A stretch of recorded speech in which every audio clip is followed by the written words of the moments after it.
Objetivos de esta lección: brindar un panorama general de las mutaciones y su implicación en las enfermedades hereditarias. La palabra mutación proviene del latín mutare, que significa cambio. Podríamos decir que de alguna forma todos nosotros somos o tenemos una mutación. Se podría sugerir que de no existir mutaciones, todos los seres humanos seríamos como gemelos idénticos. Como principio fundamental, todas las especies, sin excepción, mutan. Estas mutaciones ocurren todo el tiempo, de forma espontánea y al azar, y son consecuencia de procesos evolutivos en cada especie. Las mutaciones se clasifican en dos grandes grupos: somáticas y germinales. La diferencia fundamental en estas radica en que las mutaciones germinales se heredan a los hijos y las somáticas no. Las mutaciones afectan a los genes.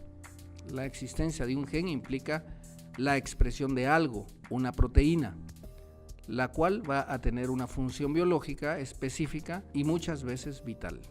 Por lo tanto, las mutaciones se expresan en la proporción en que la función biológica se compromete mediante la modificación de la expresión de uno o varios genes, o sea, una o varias proteínas. La consecuencia mayor de una mutación es la muerte fetal. Se sabe que los abortos espontáneos presentan defectos citogénicos en un 50% de los casos. Por lo tanto, esto significa que hubo un cambio muy importante en regiones vitales de uno o varios genes y que dicha modificación fue incompatible con la vida. Otro tipo de consecuencia de las mutaciones es que no afectan inmediatamente la vida.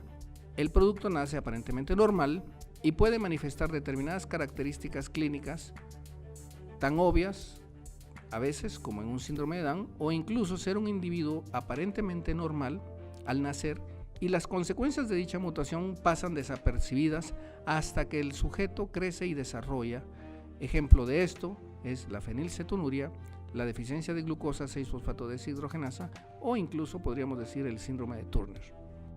Algunas mutaciones, por otra parte, pueden ser silenciosas, lo que significa que a pesar de que hubo una alteración en determinadas regiones cromosómicas, no implican aparentemente ningún cambio fenotípico y el individuo vive normalmente, y como se debe suponer, estos casos son detectados de manera fortuita o porque en algún momento son sometidos a una noxa que hace evidente dicha mutación, como en el caso de los polimorfismos de nucleótidos simples y la exposición a determinados fármacos.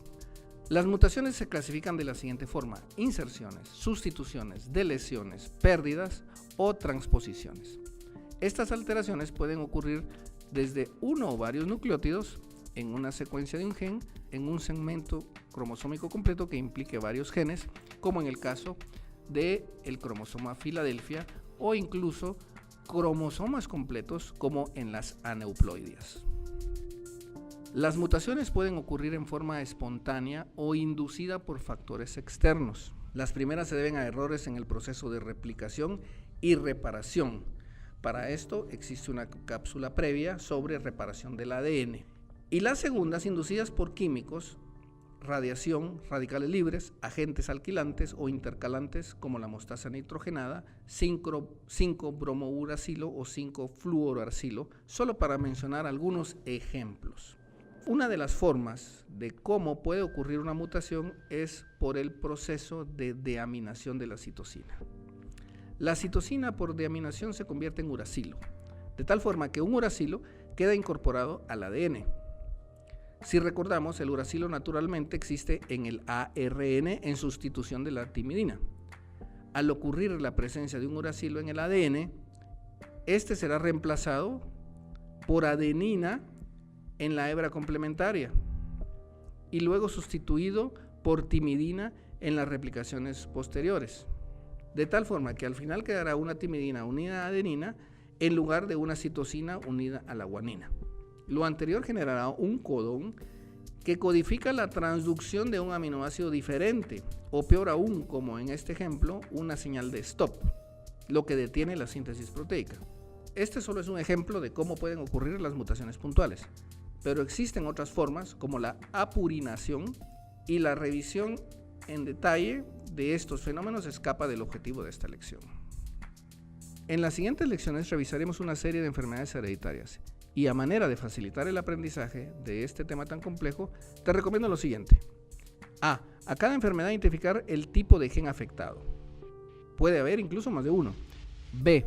Determinar si es una mutación heredable o germinal o una mutación somática, la cual no es heredable.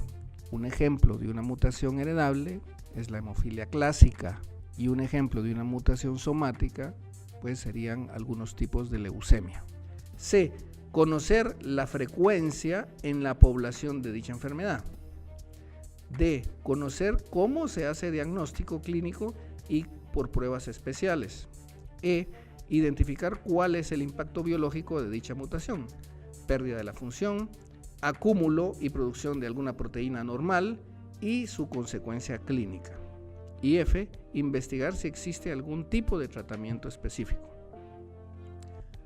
Para terminar, completar un ejercicio siguiendo los pasos anteriores con fibrosis quística y subirlo en la sección de tareas de la semana. Nos vemos